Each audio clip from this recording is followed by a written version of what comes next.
আমি এটা বলার সাহস এই মুহূর্তে রাখছি না, আমার হাত পা কাঁপছে। ডিবি কার্যালয়ের সামনে হঠাৎ করে দেখা গেল এক পরিচিত মুখ।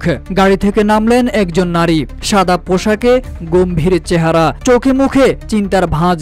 মুহূর্তে ছড়িয়ে পড়ে ডিবি কার্যালয়ে শেখ হাসিনা। সোশ্যাল মিডিয়া ছবি আর ভিডিও ছড়িয়ে পড়ে মুহূর্তেই। ডিবিতে গিয়েছিলেন একজন অভিনেত্রী নাকি একজন প্রতীক হয়ে ওঠা মানুষ, যাকে ঘিরেই আবর্তিত হচ্ছে বর্তমান সময়ের সবচেয়ে বড় রাজনৈতিক নাটক।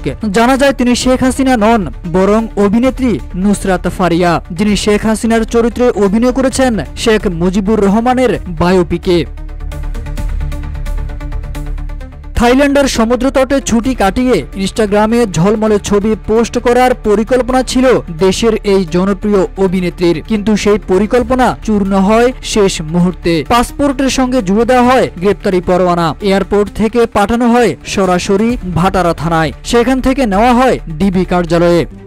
RICL TMX, যুগের পর যুগ স্থাপনা থাকে মজবুত।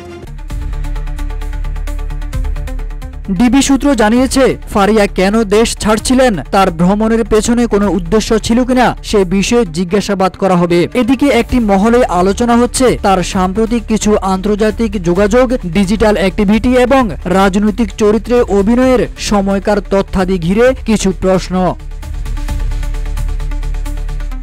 2023 সালের 13 অক্টোবর মুক্তি পাওয়া সিনেমা মুজিব একটি জাতির রূপকারে ভারতের খ্যাতিমান পরিচালক শ্যাম বেনেগালের নির্দেশনায় শেখ হাসিনার চরিত্রে অভিনয় করেছেন নুসরাত ফারিয়া। সিনেমায় তার দৃপ্ত উপস্থিতি প্রশংসিত হলেও বর্তমান পরিস্থিতিতে বিষয়টি এক নতুন মাত্রায় বিতর্ক তৈরি করেছে।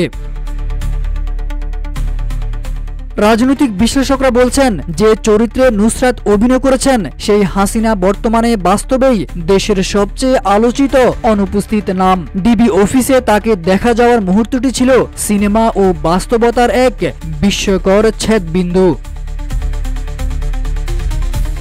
গত বছরের 5 আগস্ট ছাত্র জনতার অভ্যুত্থানে ক্ষমতা হারিয়ে দেশ ছাড়েন সাবেক প্রধানমন্ত্রী শেখ হাসিনা। এরপর থেকে তিনি ভারতের আশ্রয়ে একে একে আওয়ামী লীগের শীর্ষ নেতারাও গা ঢাকা দেন কিংবা বিদেশে পালিয়ে যান। এই প্রেক্ষাপটে হাসিনার চরিত্রে অভিনয় করা একজন শিল্পীর হঠাৎ রাষ্ট্রীয় জিজ্ঞাসাবাদে মুখোমুখি হওয়ায় অনেকেই প্রশ্ন তুলেছেন, এটি নিছক আইনি প্রক্রিয়া নাকি একটি রাজনৈতিক নাটকের নতুন দৃশ্য? অপেক্ষা এখন আদালত পাড়ার সিদ্ধান্তের উপর।